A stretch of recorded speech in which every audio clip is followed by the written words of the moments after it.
Kembali lagi di GG Media, tepatnya di GG Podcast, bincang bintang bukan sekedar viral.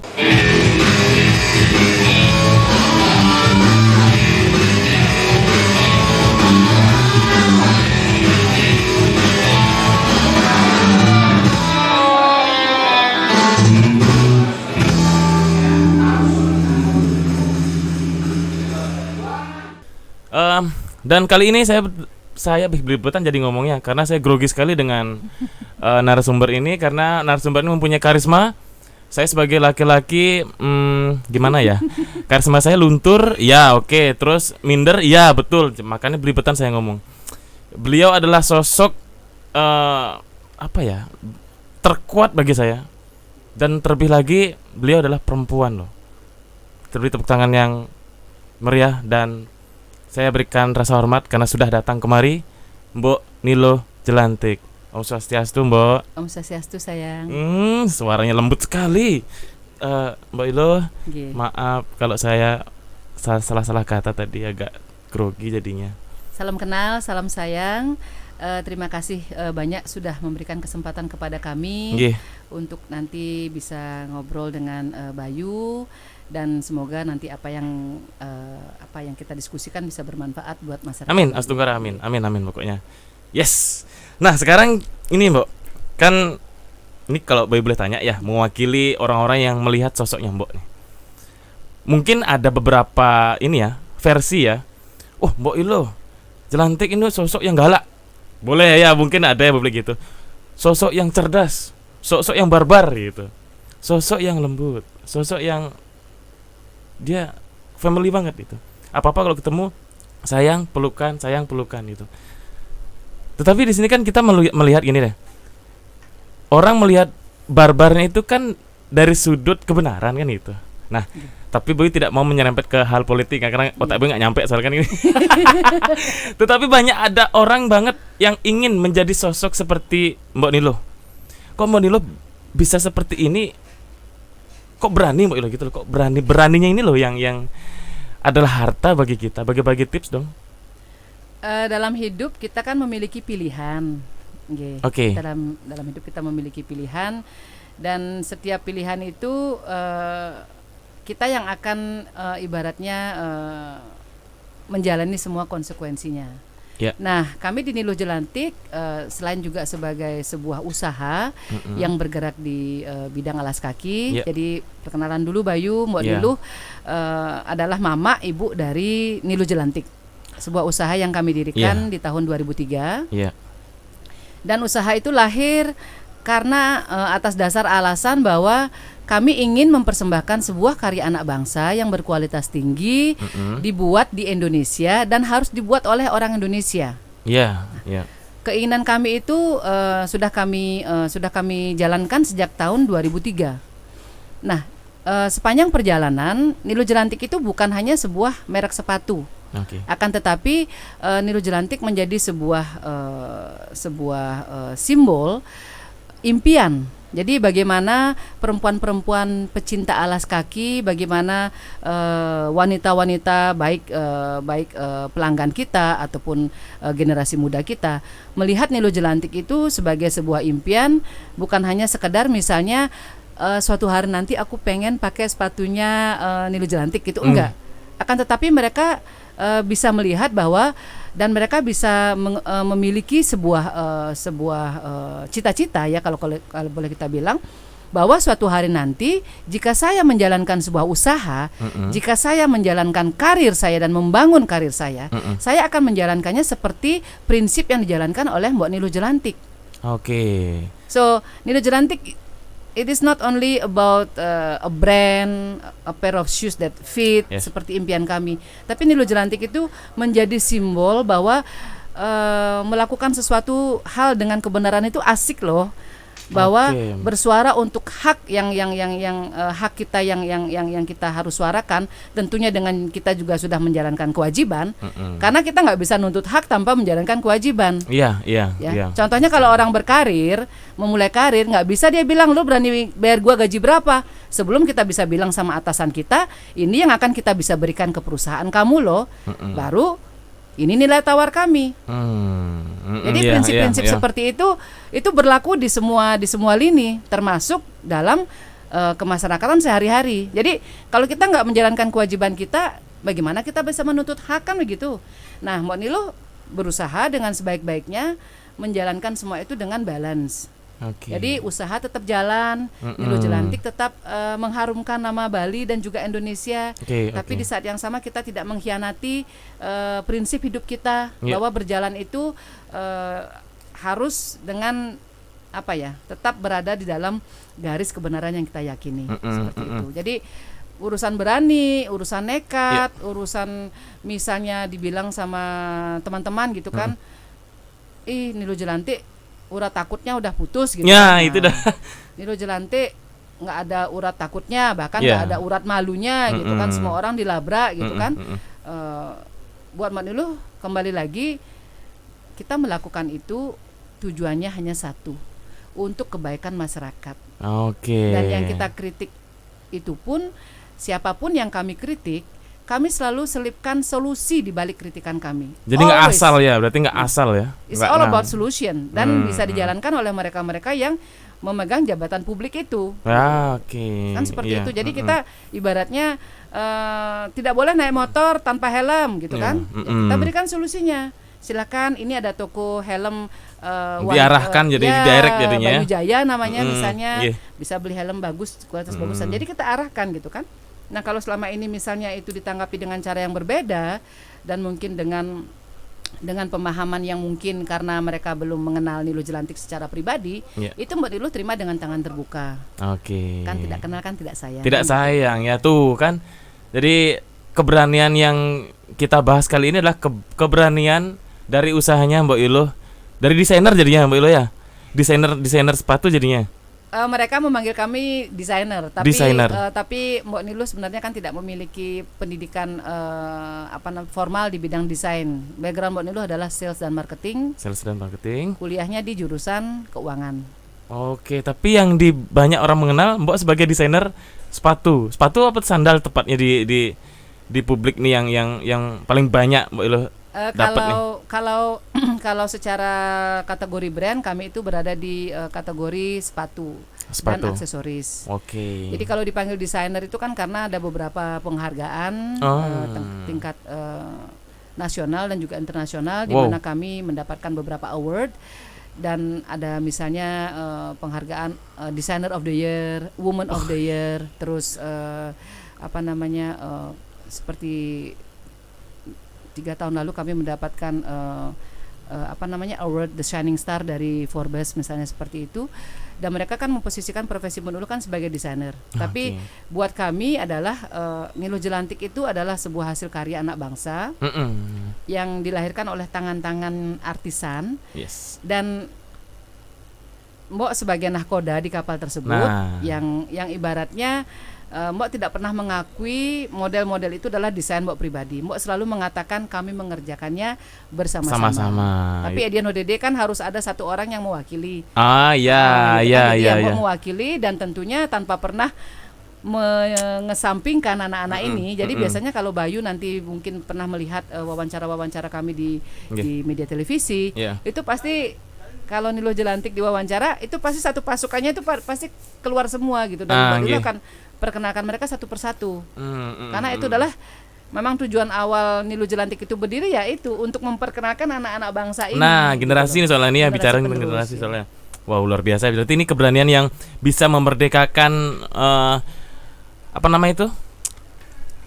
hak-hak, selain hak untuk berbisnis, terus juga pengenalan kalau misalnya kerjasama dengan orang-orang kita, itu jauh jadi luar biasa. Dan Mbok sampai sekarang bisa berhasil loh, luar biasa loh. Dan kita tetap fokus, kita tetap konsisten bahwa usaha kita memang akan tetap mungil. Gimana? Usaha kita tuh akan tetap mungil. Jadi mungil dalam arti maksudnya mungil small is beautiful buat kami. Jadi kami tidak akan misalnya berkata bahwa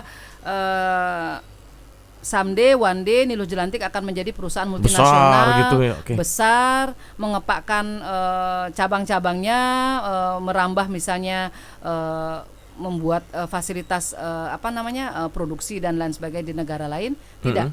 kami tetap fokus bahwa hasil karya ini akan ada di Indonesia. Oh ya. Selama Mbok masih hidup ya. Ya, hidup terus lah, Mbok. Ya, kita, Iya. kita jalankan prinsip ini. Kenapa? Karena negara ini terdiri dari selain kekayaan alam dan juga keindahannya dengan mineralnya dan lain sebagainya, hasil buminya. Yang paling penting itu apa? SDM-nya ya. SDM-nya.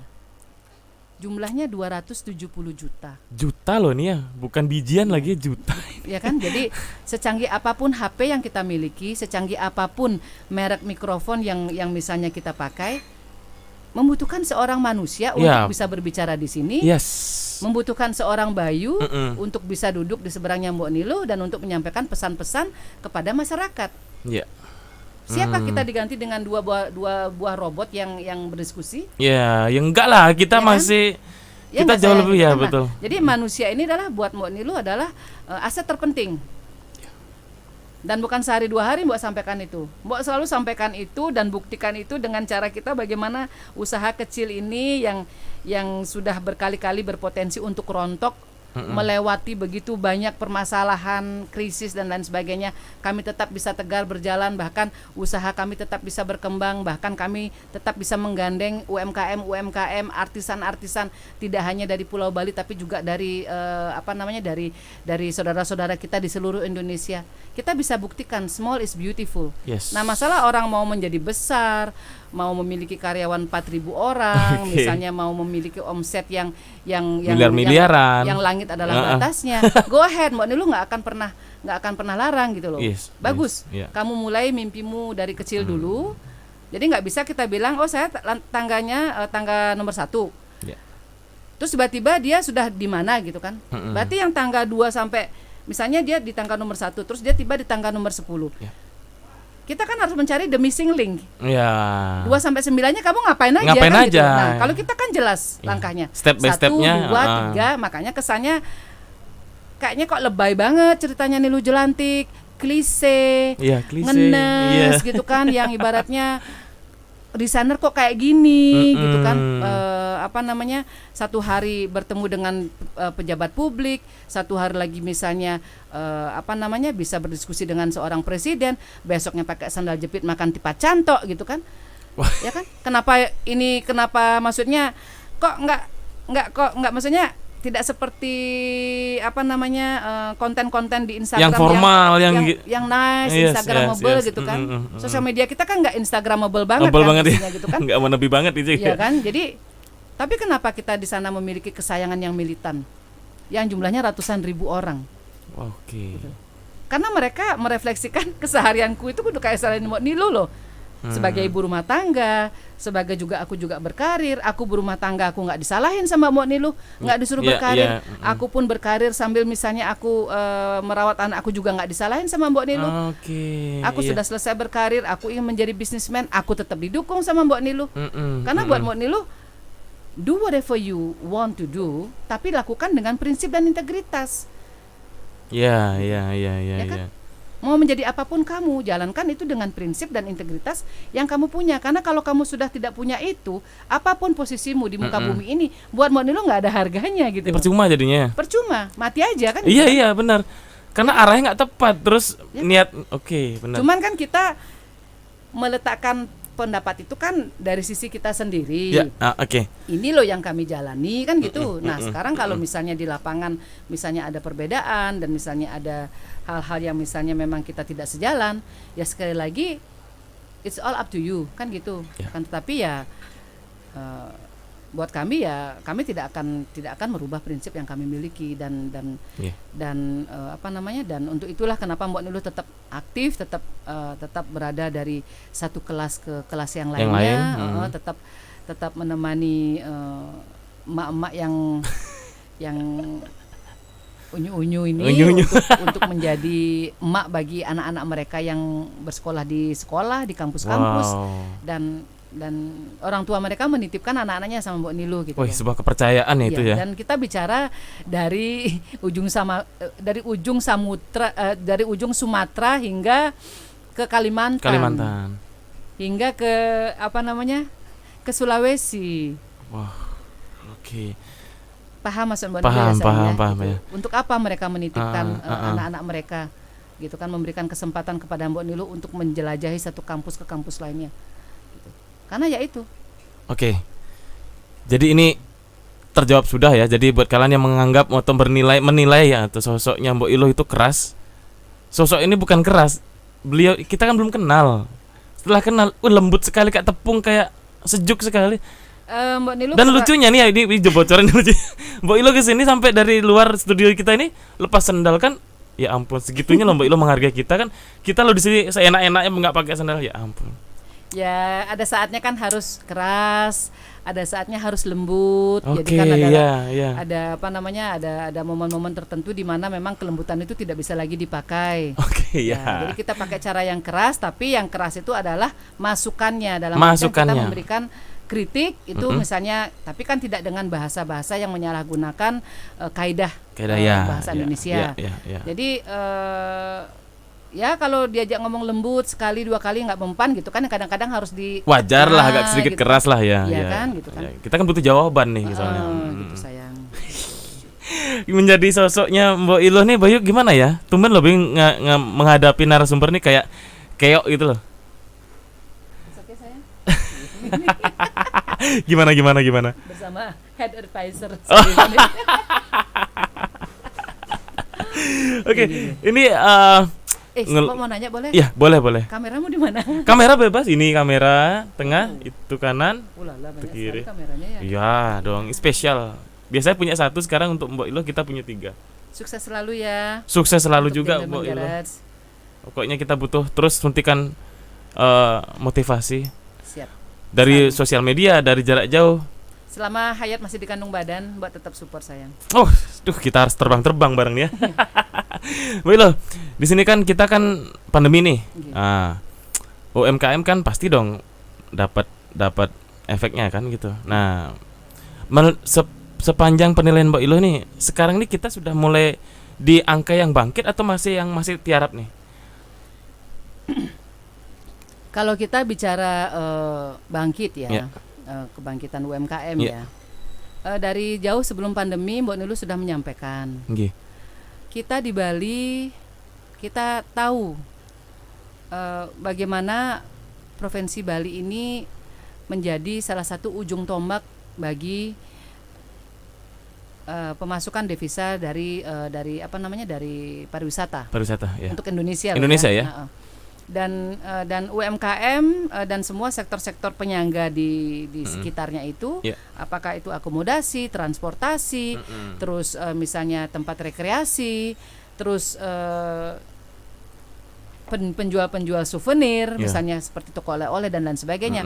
Ini kan penyangganya pariwisata. Iya. Nah, pada saat pariwisata ini mendapatkan masalah, Mm-mm. misalnya ada bencana alam misalnya, Iya. atau misalnya seperti sekarang kita dilanda pandemi, Mm-mm. ini terpengaruh nggak? Ya pengaruh. Pengaruh. Iya. Apalagi sekarang kita punya yang namanya si COVID-19 ini. Nah. Bagaimana mobilisasi orang-orang itu kan dibatasi, Iya, ya kan? iya. Nah, kalau Mbak Nilu sudah menyampaikan dari lama, Iya. sudah dari lama banget, Mbak selalu menyampaikan, jangan pernah letakkan telurmu di dalam satu keranjang. Jangan pernah letakkan telurmu Di dalam satu keranjang. Artinya, jangan kita menggantungkan pemasukan kita hanya dari satu sumber. Oke. Walaupun yang dijual itu sama, akan tetapi Iya. pintunya kita bisa gunakan pintu yang berbeda. Oke. Seperti contohnya meja. Sekecil apapun meja yang kamu miliki, Iya. kakinya ada berapa? 4. 4. Nah, Oke. kalau kakinya 1, bisa berdiri nggak dia? Tergantung kita ini ya. Nah, kaki yang paling kecil yang kayak meja yang di di warung-warung, yang di warung tenda itu, Iya. kan dia 1 biji tuh. Enggak. Bawahnya berapa? Tetap 4. Oke. Ya enggak? Nah, jadi kami di Nulu Jelantik menyampaikan seperti itu bukan untuk misalnya masyarakat tiba-tiba lalu berarti saya harus diversifikasi bisnis ya, Mbok. Berarti saya harus melakukan jenis-jenis bisnis yang lain ya, Mbok. Tidak. Tidak harus seperti itu, akan tetapi kamu harus tahu bahwa apa yang kita lakukan ini dan memang sudah menjadi kebanggaan, Ya. bahkan secara internasional. Sekarang Bali mungkin menjadi daerah tujuan pariwisata yang difavoritkan mungkin keenam kali atau ketujuh kalinya, Oke. ya kan? Bahkan saat pandemi loh masih difavoritkan. Iya, kan, masih begitu. difavoritkan. Ini bicara dunia, kalau masih bicara Bali ini. Kita bicara internasional. Oke. Nah, pas indah-indahnya kita sebutkan, oh my god, thank Oh you my so God. much, gitu kan? Nah. Makasih ya, daerah terindah begini. Cara Jani ngelenggerong-gerong nih masyarakatnya gitu loh. Ya, Tapi kita kan tidak fokus di ngelenggerong-gerong itu. ya kalau gitu terus Nah, habis kita. sekarang kita fokus, yuk kalau yang biasanya kamu misalnya melayani pelanggan dengan cara mengantarkan mereka keliling Bali Ya. dengan mobil transportmu, oke. Sambil kita menunggu kedatangan wisatawan, Iya. border dibuka, yuk kita layani tetangga sebelah kita, sahabat kita, Oh. saudara kita, yaitu potential tourism from Java Island. Itu ada 120 juta masyarakat dari Pulau Jawa yang juga udah ngences mau ke Bali. Kita ambil 1%-nya aja. Iya. Nah. Oke, berarti boleh nggak Bayu berpikir gini nggak? Kita mungkin lupa dengan tetangga kita jadinya, atau bagaimana ya kalau misalnya? Kalau lupa mungkin tidak ya. Tidak ya, akan oke. tetapi kita bisa memaksimalkan bagaimana kita melakukan proses marketing, Oke. bagaimana kita bisa memaksimalkan fungsi dari dinas pariwisata tersebut dengan cara mungkin menjewer menterinya misalnya, Mas Oke. Sandi misalnya, Iya. Mas Sandi kita mau promo nih ke Pulau Jawa, ke Jawa Barat, Jawa Tengah, Jawa Iya, Timur dan juga DKI iya. Jakarta. Tolong dilancarkan lah Tolong apanya. ditemani ya Mas, gitu kan. Jadi melakukan pagelaran tari Bali misalnya di 4 Iya. provinsi atau di provinsi-provinsi yang ada di Pulau Jawa misalnya. Jadi ibaratnya bukan kita terpaku dengan pandemi ini gitu loh. Iya. Itu satu jalan. Iya. Berarti kamu sudah punya kaki meja 2. Dua. Nah, ketiga, kalau sekarang misalnya kamu pekerjaanmu adalah mengendarai mobil ini, wisatawan internasional belum datang, Iya. wisatawan lokal pun mungkin karena terbentur dengan beberapa aturan yang kemarin kita ketahui Iya. sangat-sangat mempengaruhi kedatangan Iya. wisatawan domestik. Ini ada kaki meja yang ketiga. Sekarang di dapur kita punya apa? Nah. Toleh ke sebelah kanan kamu punya sawah apa punya laut atau punya kebun? Tidak harus kebunmu, tidak harus sawahmu. Punya tetangga nggak yang mengerjakan sesuatu yang kita bisa bikin produk turunannya? Oke. Contohnya, Mbak kasih contoh. Iya. Ada satu orang, dia profesinya adalah sebagai supir transport, Guide bukan? guide. Oh, oke. Beliau biasanya parkir di butik kami di Nilu Jelantik Peti Tengah. Oke. Sebelum pandemi melanda, jumlah turis kan sudah mulai menurun. Mulai menurun. Dan pada saat pandemi datang itu di awal bulan Maret itu sudah benar-benar nol pemasukannya. Oh, cepat sekali ya jadinya. Cuman beliau berasal dari sebuah desa yang sangat dikenal dengan hasil tangkapan ikannya. Oke. Nah, sekarang yang beliau lakukan apa? Beliau rutin mengantarkan ikan-ikan tersebut ke kami. Iya. Dan kami membelinya dengan harga retail, dengan Iya. harga full yang beliau terapkan, dan kami mempromosikannya. Oh, oke. Jadi Iya. we buy the product and at the same time we also promoting it, gitu Yes, kan? Nah, jadi yes. Dan ini baru satu, dan tidak terhitung berapa jenis usaha, berapa sumber pemasukan, berapa profesi yang kami support dengan cara yang sama. Oke. Jadi istilahnya gini, tourism kami tetap menunggumu. Ayo dong aturan-aturannya disinkronkan Nah. agar wisatawan tetap aman dan nyaman. Iya. Jangan bikin aturan 2x24 jam langsung langsung Cus. diberlakukan. Oke. Yang dimarahin sama wisatawan domestik itu bukan kalian, Mbak Niluh yang jadi sasaran tembak kan gitu kan? Ya kan kalau ada pembatalan itu siapa yang Iya, ditelepon? iya. Niluh Jelantik yang ditelepon. Dan jumlahnya kita bukan jumlahnya puluhan bukan ya. ratusan, ribuan yang komplain. Aduh Mbak Niluh, kita sudah booking 40 lagi. tiket. Aduh Ini Mbak lagi, Niluh, ini kita lagi. sudah booking 40 kamar.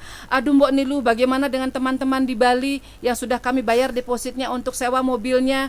Sekarang ada aturan ini Mbak Niluh, tolong suarakan.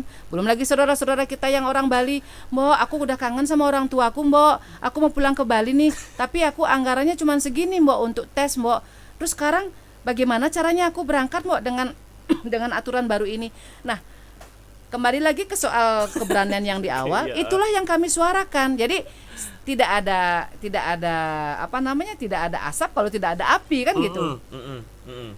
Tapi kan bukan kami yang ngecerain Colo itu. Iya, iya, Nah, iya, oke. Nah, maksud kami itu adalah bagaimana kebocoran-kebocoran dalam artian potensi dari penurunan jumlah wisatawan itu kami yang nambal. Nah, kalau misalnya disuarakan minggu depannya, berarti kan kerugian itu sudah akan jalan seminggu. Jadi kami suarakan dalam jangka waktu kurang dari 1 kali 24 jam, dan aturan itu di apa namanya, direvisi dalam waktu 1 kali 24 jam. Apakah kami ngedek tangkah? Misalnya bilang, "Hei, aturan itu dirubah karena gitu kan?" Iya, Enggak. iya, oke. Yang penting aturannya dirubah, yang penting aturannya direvisi. Nggak apa-apa yang ngasih masukan dicaci maki kan gitu. Oke. Paham nggak saya? Iya, paham. Karena kalau secara revenue, Nilo Jelantik nggak terpengaruh sama pandemi. Yes. Nilo Jelantik nggak terpengaruh sama pariwisata. Mau yang datang 1 orang kek, mau yang datang 100 juta orang kek, kami nggak terpengaruh dari pariwisata. Terus kenapa kesannya kami aja yang paling uyut gitu Yang loh? paling uyut Ya kan? iya. Karena ada 4,5 juta manusia di Pulau Bali, Ya. yang at least 20%-nya dari anak-anak bangsa ini dia tergantung dari pariwisata. Dan tidak semuanya kita bisa sangkol, kita ajak langsung Udah jualan bisa online ya gitu gitu loh. juga. Iya. Tapi kita tetap gandeng mereka.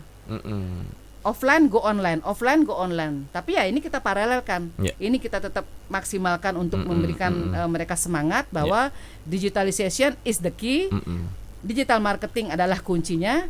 Tapi di saat yang sama kita juga nggak bisa menafikan banyak teman-teman kita yang bekerja di bidang perhotelan, di bidang kuliner. Mereka nggak serta-merta langsung semudah membalikkan telapak tangan langsung bisa go online. Mereka masih membutuhkan kedatangan wisatawan ini untuk menikmati kamar tidurnya yang nyaman, menikmati misalnya makanannya yang enak itu di Jimbaran. Kan kamu nggak bisa misalnya makan di Menege gitu dengan cara virtual kan? Iya. Nggak bisa misalnya menginap misalnya di Sanur misalnya, atau misalnya menginap di penginapan di desa Kedewatan misalnya dengan cara virtual. Ya enggak. Iya. Jadi life is all about balance seperti Yes. yang tadi Mbak bilang gitu loh. Jadi ya memang UMKM sangat terdampak. Iya. Akan tetapi kita nggak menyerah. Makanya dari situ Mbok selain juga menyampaikan secara langsung on the spot, hadir ke acara-acara UMKM tersebut, tetap dengan menyampaikan pesan kepada mereka, tetap jalankan prokes. Makanya kita bagikanlah ribuan masker Nilo Jelantik yang cantik itu. Iya, yang cantik bukan itu. untuk menjadikan mereka kacung WHO enggak gitu loh. Tapi ya untuk menyampaikan kepada mereka pangsing cikene denda 100.000. Nah, ini dibalik rasa itu ada kepedulian yang dilupakan mungkin ya. Bukan, kalau Mbak kan bukan dokter. Ya, bukan oke. dokter, bukan nakes, tapi kan kita sangat mensupport apa yang sudah diperjuangkan oleh dokter-dokter dan nakes ini yang mereka berjibaku setiap hari di rumah sakit kan gitu kan. Tapi kita kan juga tidak bisa selalu berbenturan dengan teman-teman di lapangan. Nah, jadi kita ambil aja sesuai dengan ranah kita. Kita bilang tinggalin di perempatan ada siapa itu? Itu ada pecalang, ada penjagaan, ada razia. Itu loh, bukan tidak mungkin mereka tuh kakakmu, adikmu, pamanmu, ya kan, saudaramu. Terus sekarang kalau kita ajak berantem mereka karena kalian nggak mau pakai masker, ya kan? Ya saluk masker lepas dari denda kan? Ya kan? Nah kalau untuk urusan COVID dan lain sebagainya, kalian bacalah aturan-aturan dari pemerintah. Masa kita harus ribut masalah itu lagi? Gitu kan? Jadi ibaratnya kita memberikan solusi pangseng pesu pes satu talian itu loh, karena bayangkan gitu loh kalau hidup sekarang sudah kayak gini kena denda lagi. Ya kalau Bayu misalnya mendengarkan cerita-cerita teman-teman ya yang bekerja misalnya di tourism, di akomodasi, bagaimana jam kerja, waktu kerja yang misalnya 24 hari, 22 hari itu sekarang sudah menjadi berapa? Bagaimana mereka gajinya sekarang dihitung harian? Ya. Bagaimana fasilitas kesehatan mereka sekarang mungkin ya kemungkinan besar sudah tidak mereka dapatkan. Iya. Nah, kalau kepleset di tengah jalan, nyerempet kerikil gitu. Hal yang tidak terduga loh ya. Nah gitu kan. Tapi ya kita juga tidak bisa menyalahkan pengusahanya. Ya kan? Pengusahanya juga berdarah-darah juga nih gitu loh. Iya, iya, Nah, makanya iya. kita tidak mau mengganggu siapapun, tidak mau merecoki siapapun. Kita berada di pihak di mana bahwa kita menjadi bagian yang sangat peduli dengan tanah air kita. Kita menjadi pihak bahwa kita sangat ingin agar kita sama-sama keluar dari pandemi Ya. tanpa kita ingin merecoki pekerjaan siapapun. Akan tetapi ya seperti tadi Bayu bilang, UMKM nih misalnya nih. Di awal COVID-19 itu kami terus terang membuat sebuah keputusan yang sangat berdampak bagi usaha kami. Oh ya? Kami menutup Nilu Jelantik Di saat pandemi. awal COVID. Jadi kami memiliki toko di daerah Renon. Oke. Itu baru buka 2 minggu. Yang datang itu waiting list, berduyun-duyun sampai gantian harus datang karena saking banyaknya yang pengen menengok kami gitu kan. Setelah 2 minggu COVID Tutup.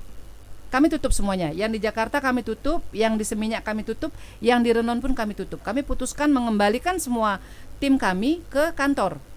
Oke. Jadi ibaratnya kita ini sudah mental semua dari perahu Iya, ya. oke, Tak oke. masukkan dulu ke jukungnya nih. Daripada hanyut ke Nah, karuan gitu kan nanti. nanti gimana nih apa yang akan kita lakukan, nantar dulu deh, yang penting selamat dulu Selamatin dulu semuanya, nih ya. gitu kan. Dan tujuan kami waktu itu kan terutama juga untuk para pelanggan. Karena kan kita lihat itu di acara di berita-berita di TV itu orang tiba-tiba di pinggir jalan langsung pungkat, Iya, orang iya. tiba-tiba langsung rebah gitu Iya, kan. Nah, kita kan nggak lucu kan lagi ngukur kaki pelanggan tuh tiba-tiba langsung kejat-kejat, Blak gitu. pelanggannya kan masuk penjara mbok lo, nanti kan tak tutup dan otomatis kita menutup rezeki. Iya, Nah, oke. memang kami masih ada online. Iya. Nah, ini mbok kasih contoh Contoh, kecil oke, yang oke. nantinya bisa diterapkan oleh UMKM lain. Ya, nih Nah, dengerin ya. iya. Oke. Jadi kami memutuskan menutup pintu kami dan juga dilakukan oleh hampir semua usaha. Akhirnya sepi Akhirnya itu semua ya. tutup kan. Seperti kalian lihat Legian, Seminyak, Kuta, Sepi sudah. semua sudah mulai kosong kan. Iya. Nah, waktu itu Mbok yang pertama Mbok pikirkan adalah selamat. Iya. Pelanggan selamat, kita selamat. Kan gitu. Dan kita waktu itu punya waktu 3 bulan untuk bernafas. 3 bulan untuk bernafas. Nah, Mbok bilang tanpa diganggu apapun, misalnya ibaratnya kita tetap sehat, Ya. kita masih bisa jalan, walaupun tanpa penjualan. Oke, modal utama tetap sehat dulu ya. Ya, gitu kan. Yang penting kita ngumpul dulu di satu rumah gitu kan. Dan sepanjang hari itu Mbok mikir gitu loh. Nah, kita di sini kan enak, nyaman. Kita bekerja satu orang itu antara Mbok sama Bayu gini, ini hitungannya dekat loh. Kita bekerja tuh satu orang minimal 3 meter loh jarak kami. Waktu itu belum ada social distancing. Yes. Kami sudah melakukannya itu selama 19 tahun gitu loh. Oh, Karena kami kan bikin sepatu. Iya. Bikin sepatu kan otomatis ada bau lem. Iya. Otomatis ada chemical di situ. Iya, nanti masuk ke sini lagi ke paru-paru kan. Jadi Oke. kami memang jaraknya jauh-jauh dan tempat kami sangat terbuka seperti ini gitu kan. Oh. Jadi waktu itu Mbak kepikiran, tapi bagaimana dengan teman-teman lain yang harus berada di jalanan, yang harus membawa kiriman, Oke. yang harus membawa pesanan, Iya, dan langsung berinteraksi sama ini langsung ya, bersentuh. berinteraksi gitu kan. Nanti kalau misalnya ditanya misalnya sama pelanggannya, loh nggak pakai masker dek, kan cancel dagangan orang nanti. Iya dong, berpikir nih dagangannya Iya kan? udah bisi Nah jadi waktu itu kita membuat gerakan 1000 masker 1000 masker ya. untuk teman-teman pengemudi ojek dan juga siapapun yang membutuhkan. Jadi Oke. datang ke tempatnya anak-anak, ke workshop kami, nanti kami buatkan maskernya gitu kan. Beberapa hari setelah itu kan viral tuh tulisan Mbok lagi Iya, jarit tuh kan, iya. viral gitu kan. Akhirnya mulailah banyak permintaan masuk karena waktu itu memang masker medis itu permintaannya tinggi, stoknya nggak ada. Stoknya nggak ada ya, itu sempat kasus itu. Ami lah yang berurusan dengan klien-klien, dialah yang ditagih-tagihin sama klien. Mbok tolak waktu itu. Oke. Kita kan brand, Yes. kita kan tukang sepatu, kok bikin masker kan gitu. Memang kami bikin masker ini, tapi kan untuk donasi, Bukan untuk dibisniskan bukan gitu. untuk dibisniskan. Akan tetapi sekarang di Nilu Jelantik itu pelanggan bukanlah sekedar raja. Pelanggan itu adalah juga sahabat kami, keluarga kami, yang mereka bukan sekedar beli sepasang sepatu lalu kami kasih nota dan pergi. Pelanggan ini adalah bagian dari kehidupan kami selama lebih dari 18 tahun. Nah, kalau mereka minta masker, masa kami tolak? Nah, itu. ya kan? Nah, Ya itu. kan? Nah, Ya. kita sempat tolak loh. Aku tolak, aku bilang sama Ami, udahlah nak, itu kan banyak brand-brand di luar sana tuh bikin masker, kasih dia brand mereka. Iya mak, tapi kan mereka punya sepatu ini mak, sepatunya Nilu Jelantik, mereka mau matchingannya mak gitu loh. Oke. Ya kan? Nah, terus. Akhirnya kita diskusi, kita meetingkan berapa price pointnya yang wajar dan juga manusiawi, fair buat pembeli, fair buat kami. Iya. Akhirnya ketemulah harga tersebut, dan make the story short gitu kan, untuk membuat cerita ini menjadi lebih singkat, akhirnya usaha yang tadinya kami lakukan dengan dasar kemanusiaan itu adalah menjadi jendela yang dibukakan oleh Tuhan buat kami. Oke. Dan mereka-mereka yang bisa bekerja lagi sekarang ya, maksudnya dengan untuk menggarap master itu kan? Di kami tidak pernah ada istilah tidak bekerja, tapi syarat yang Mbak Nilu berikan kepada anak-anak tim kami, satu, kainnya harus menggunakan kain tenunan Bali. Oke. Dua, kainnya itu juga harus menggunakan kain batik Indonesia. Batik Indonesia. Ketiga, tetap dibuat di Indonesia. Tetap dibuat di Indonesia. Ya. Terus keempat ini perintilannya banyak karena Mbak Nilu orangnya sangat detail. Ini. Jadi bonusnya ini harus kita packagingnya keren. Yes. Packagingnya bukan sekedar amplop, tapi packagingnya adalah bagaimana di amplop yang mereka terima itu, mereka akan membaca sebuah quote yang isinya adalah pada dasarnya adalah untuk kamu tetap menjadi pribadi yang rendah hati, tetap menjadi pribadi yang akan mencapai cita-citamu sampai setinggi langit, tapi jangan pernah kamu lupakan untuk menjejakkan kakimu ke tanah. Bayangkan, luar biasa ini. Beli masker harganya Rp35.000, beli satu set harganya Rp140.000, dapat bonus kalung masker, dapat bonus surat cinta dari Mbok Nilu kalau mereka membutuhkan surat itu untuk ucapan buat ayah ibunya misalnya.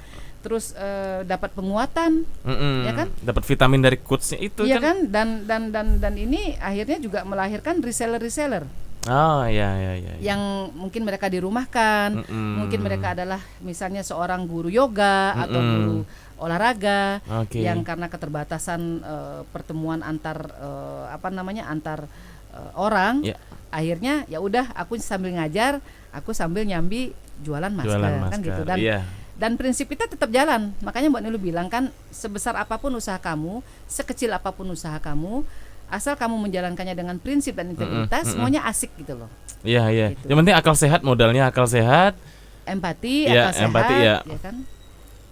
Jangan ngawur ya, jangan mengeluh aja ketika begini ya. Sekarang sudah ada jalan keluar begini. Ya sesekali ngeluh is okay sih. Oke lah ya, kan? manusiawi ya, manusiawi ya. Kalau masyarakat Bali kalau Mbok lihat kan sangat unyu-unyu ya, gitu kan. Ngeluhnya tuh last minute kan gitu kan, udah habis kesabarannya baru ngeluh kan gitu. Tapi mereka sebenarnya juga nggak minta yang aneh-aneh kok, gitu kan. Mereka hanya mengharapkan kepastian satu. Ya. Karena kalau diajak kerja itu mereka pasti mau. Pasti mau gitu kan. Yuk menggayuk pada tamu pasti cus dia gitu loh. Semua gitu makanya.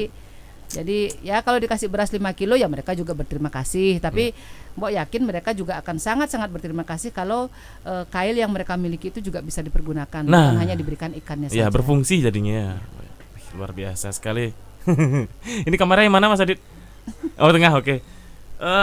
Jadi otak saya itu langsung tercuci dengan sesuatu yang bersih dan clean jadi sekarang. Mbak Ilus tak pari ke sini Mbak Ilus. Kita bangun. Ini Mbak bagian nyampat sama ngepel ya. Jangan, itu bagian Bayu. Soalnya kalau Mbak kan biasanya sama sahabat-sahabat kan dipanggilnya tukang kedas-kedas soalnya. Mbak Ilus? Ya tukang sapu. Loh. Tapi kadang dikonotasikan dengan arti yang berbeda. Tukang sapu beneran malah tukang sapu yang bagaimana? Ya, karena kan karir Mbak pertama kali waktu berkarir di Jakarta. Itu di sebuah perusahaan Swiss, itu adalah sebagai cleaning service.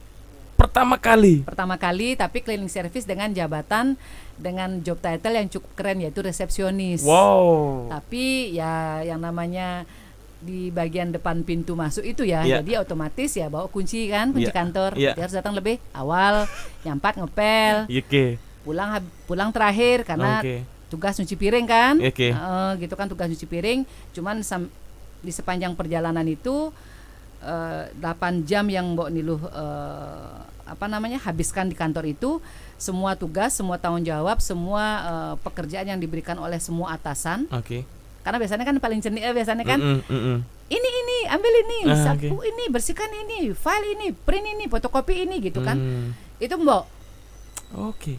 Jadi makanya dalam 7 tahun karena Mbok memang selalu berprinsip bekerja itu adalah belajar yang dibayar. Bekerja itu adalah belajar yang dibayar. Yang dibayar.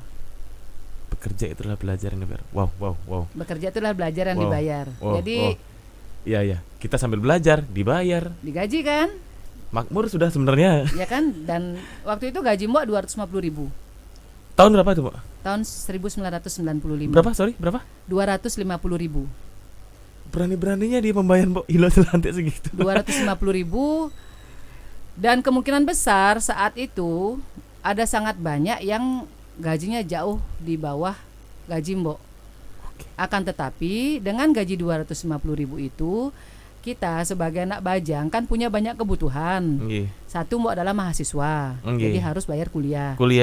Kedua bekerja sambil kuliah, jadi harus punya baju kuliah dan baju kerja. Karena ya bayangkan gitu loh, kita kuliah di kampus yang Mbok kuliah di Universitas Gunadarma.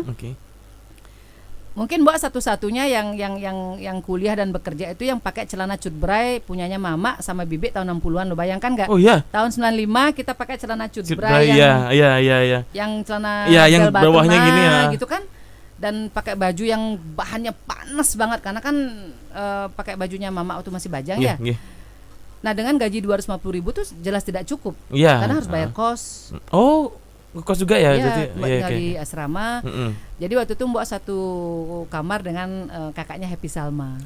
Jadi kita dekat dengan Happy itu dari LP masih SMP. Berarti iya. Kemarin kan ngisi juga di Universitas Ngurah Rai sama beliau. Nah, jadi dengan gaji 250.000 itu harus Mbok alokasikan 150.000 bayar kos, kan masih sisa 100.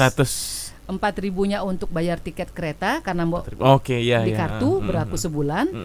Terus 6.000-nya atau mungkin 9.000-nya untuk bayar tiket bis. Karena sekali bayar tuh masih pakai alasan mahasiswa, walaupun sering dicaci maki sama kernetnya gitu kan. Karena pakai high heel, pakai jas yang 15 ribuan itu kan. Kan pakai jas mahasiswa gitu kan. Terus jadi sudah berapa itu? 250.000 dikurangi 150.000 sudah 100.000. Dikurangi 4.000 sudah 96.000. Dikurangi dengan 9.000 sudah 87.000. Terus makannya gimana? Ya enggak? Nah, Mbok ada pilihan karena pada saat Mbok bekerja saat itu Mbok juga menjadi seorang kasir. Yang Mbok pegang uang jutaan seharinya. Mungkin ya kalau kita dihadapkan dengan sebuah petty cash yang segede itu gitu kan mungkin ya. Akan tetapi Mbok kan memang dari mungkin masih baru lahir bahkan hingga hari ini yang contohnya misalnya dompetnya Mama, tasnya Mama itu Mbok nggak pernah buka sampai hari ini. Nggak pernah. Mamanya Wan Palmi itu mamanya Mbok sampai detik ini. Bayu nanti bisa tanya sama Mama, pernah nggak Nilo Jelantik buka tasmu? Ini tanya sahabatnya Mbok, atau tanya saudara-saudara Mbok, atau tanya dah anak-anak kantor, pernah nggak Mbok Nilo Jelantik membuka tasnya Ami gitu? Nggak pernah. Kalau dia bebas tuh buka tasnya, ya nak ya. Ya kan, bawa kemana-mana tasnya, password semua. Mbok tahu nggak passwordnya? Dia nggak ngerti. Isi dompetnya nggak tahu. Jadi prinsip itu kita nggak bisa langsung bangun dalam satu hari. Itu memang perjalanan panjang ya. Ya kan, jadi kita lihat apakah kita tergoda? Tidak. Nggak tergoda sama sekali. Tapi apa yang harus kita lakukan agar 87.000 ini yang tidak cukup untuk biaya makan, kita bisa punya pemasukan tambahan. Ya, Mbok izin sama atasan waktu itu. Saya minta izin untuk berjualan. Jadi Mbok mendagang di dalam kantor Mbok, yang akhirnya atasan-atasan Mbok itu membantu Mbok misalnya mengantarkan pesanan Mbok ke kantor sebelahnya. Ibaratnya bahasa kasarnya menak ngemaling tuh orang baru ke ngemaling gitu loh. Cara malingnya baik maksudnya gitu ya. Tapi buat Mbok sih bukan ngemaling ya, karena Mbok saya akan lakukan ini di jam istirahat. Ya kan? Jadi sambil Mbok meningkatkan keahlian, Mbok minta izin misalnya hari Sabtu, saya minta izin pada saat saya lembur nanti, saya ingin belajar komputer. Jadi saya minta izin. Zaman dulu tidak ada namanya CCTV. Iya, nggak ada. Tapi Mbok minta izin, padahal yang lembur hari Sabtu itu cuma Mbok sendiri, cuma bagian jawab-jawab telepon aja sama. Aja, ya. Tapi Mbok minta izin. Iya, iya, Dan oke, itu oke. tidak bisa tiba-tiba langsung menjadi orang seperti itu, tidak bisa. Oke. Makanya bagaimana karir Mbok dari gaji Rp250.000 per bulan, Mbok menyikapi biaya hidup di Jakarta itu dengan cara medagang, karena Mbok memang kan dari lahir dari keluarga pedagang. Iya. Hingga 7 tahun kemudian Mbok bisa mencapai pencapaian dalam karir Mbok itu sudah menjadi direktur. Oh, dalam iya, waktu 6 tahun setengah 6 tahun setengah udah Ya. jadi direktur. Oke. Direktur pemasaran. Dalam waktu 6,5 tahun. Terus kayak saya Gitu. saya apa? Dan tangga itu tidak ada miss loh. Jadi ibaratnya tangga hidup kita tuh ada 10 gitu kan. Oke. Ya mungkin Mbak sudah mencapai di tangga ya mungkin tangga ke-7 lah gitu kan. Tapi kalau ditanya misalnya Bayu nanya, Mbak coba ceritakan dong tangga kedua, Mbak akan jelaskan dengan gamblang. Ceritakan dong loncat ke-4, Mbak akan jelaskan dengan gamblang. Terus kamu ngetes Mbak lagi nih, kedua lagi dong Mbak jelaskan lagi dengan gamblang. Oke. Karena setiap harinya itu ibaratnya adalah hari-hari yang mendewasakan kami. Jadi nggak ada yang miss di situ. Oh, karena Gitu loh. ditambah lagi Mbok komitmennya di situ ya. Ya dan Mbak kan selalu menyampaikan jangan pernah membakar jembatan yang ada di belakangmu. Oke. Kecuali ya, kalau ya, jembatannya itu misalnya ya mengandung tanaman yang beracun gitu kan. Oke, Atau iya. jembatannya misalnya mengandung penyakit gitu kan. Ya harus diamputasi kan. Yes, harus Nah, dipotong tapi kan ya ya mau harus nggak mau. dipotong kan gitu kan. Jadi kalau misalnya di dunia karir misalnya Mbok memiliki mentor-mentor, atasan-atasan, itu semua Mbok anggap sebagai sebuah lesson, pelajaran. Yang galak-galak Mbok anggap pelajaran. Yang baik Mbok anggap pelajaran. Yang sayang sama Mbok anggap pelajaran. Yang jahat. Yang misalnya Mbok tidak bilang jahat ya, tapi Mbok bilang mereka itu ya memang tidak bisa menggunakan karena mereka kan Mbok anggap sebagai bapak, Oke, ibu, ya. senior gitu kan. Pada saat misalnya Mbok dihadapkan kepada sebuah situasi di mana Mbok misalnya diajak untuk berkolusi, Oke. membuat perusahaan di dalam perusahaan. Wow. Nah, gitu kan. Mbok berani memutuskan mengatakan tidak dan Mbok dipecat. Itu lebih suci ya. Dan Mbok dipecat, tapi hitungannya nggak sampai beberapa jam karena masuk lagi. Karena surat pemecatan itu Mbok berikan kepada CEO dari perusahaan, Oke. yaitu pemilik, dan Mbok sampaikan seperti ini. Mbok orangnya kan nggak suka lantang-lantang tuh kalau udah dalam ini ya Yes. kerja itu kan Mbok sampaikan, this is my this is the letter given to me, Yes. I got fired, ya kan? Sekarang karena ujung tombak perusahaan itu kan Mbok, Nah, itu. ya kan? Mbok menjadi account eksekutif waktu itu di tahun 2000. Dan semua key account itu adalah klien, itu datangnya dari Mbok. Oke. Gitu loh. Nah pada saat itu Mbok menyampaikan kepada mereka, kasih aku sebulan untuk mencari pekerjaan. Kan nggak fair juga kan, ini surat pemecatan.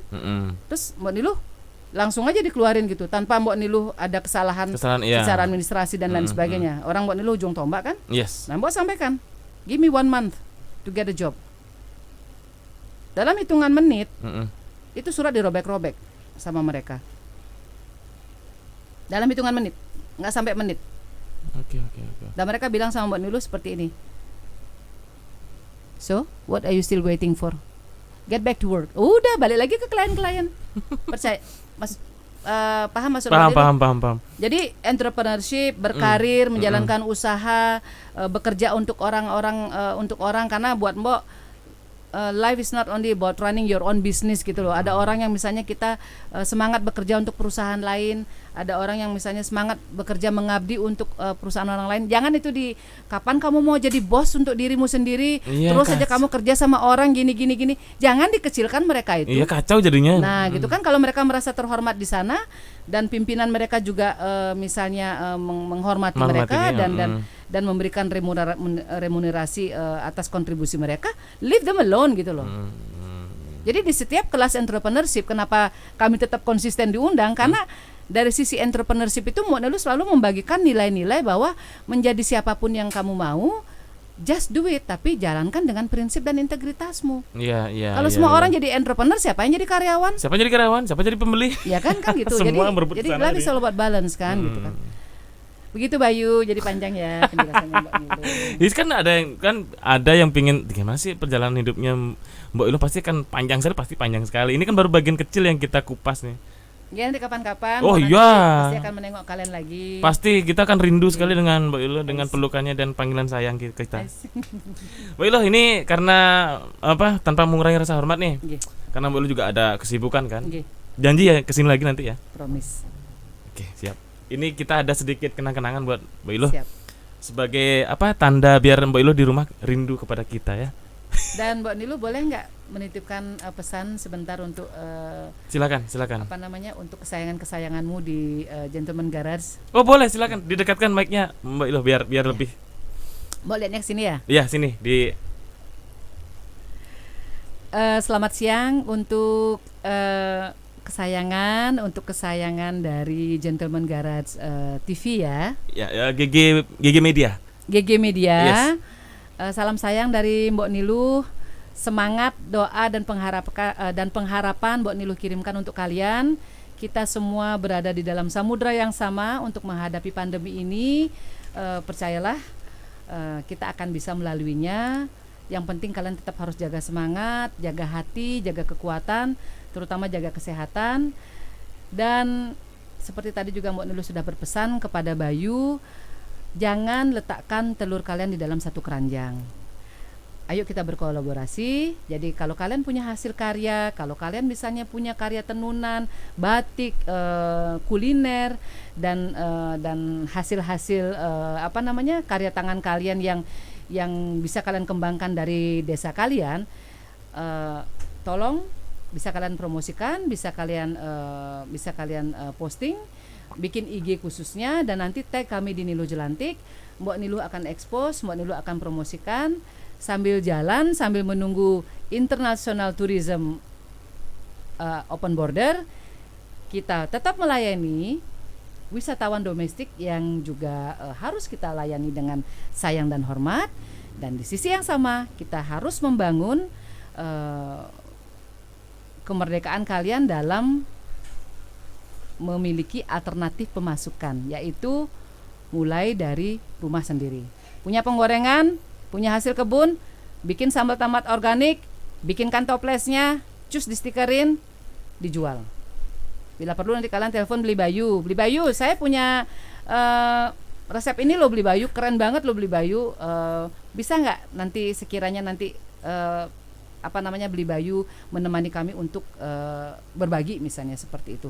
Pasti beli Bayu dan beli Adit di GG Podcast Media pasti akan menemani. Ya sayang ya. Wah, harus, itu sebuah kehormatan. Nanti kita jalan-jalan keliling dengan UMKM ya. Yeay, akhirnya diajak jalan-jalan sama Mbok Lu. Jadi keluarga aku bisa bangga Mbok Lu. Kenal sama Mbok Lu di ngobrol. Gitu. Mbok Lu, ini saya serah terimakan buat Mbak Ilu. Ini bukan dari apanya, tapi sebuah alasan untuk kami terus bersilaturahmi dengan Mbok Luh itu. Ya bisa dipasang nanti di mana itu. Terima kasih banyak hadiahnya untuk Bayu. Iya. Dan ngomong-ngomong, tunggu sebentar ya. Ini ada pesan untuk Saka. Iya. Coba pinjam cangkirnya. Oh iya. Saka. Untuk Saka sahabatku kesayangan. Nih ada Bali Coffee Banyuatis since 1960. Ayo naik sayang, mai cus OTW. Ya, menjadi apa namanya istilahnya?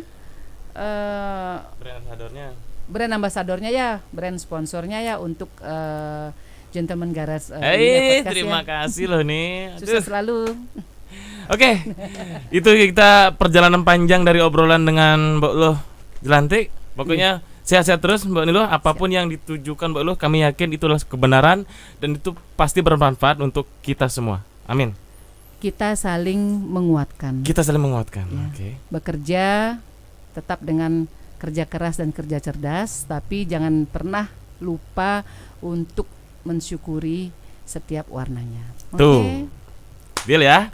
Saya Kami Bekramas. OTW dulu ya. Oke, saya Bekramas dan Mbok Ilu Jelantik pamit undur diri ya. Sampai jumpa di GG Podcast selanjutnya. GG Podcast, bincang-bincang bukan sekedar viral. Bye bye.